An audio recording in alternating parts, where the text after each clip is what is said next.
How to redeem a Nitro gift code on Discord. Hi everyone, welcome to the channel. This is Rose, and without further ado, let's dive right into the video. Launch your browser, or simply you can open Discord on your phone. Search for discord.com and press enter on your keyboard.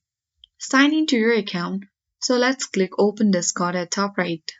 Now you will reach on this Discord interface where you need to click on the user settings icon at bottom left corner of the screen.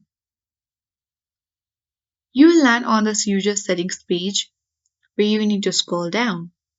And under this billing settings, select gift inventory. On this section, you simply need to enter your Nitro gift code in the box provided and click redeem to activate your Nitro gift. And that is how you redeem a Nitro gift code on Discord.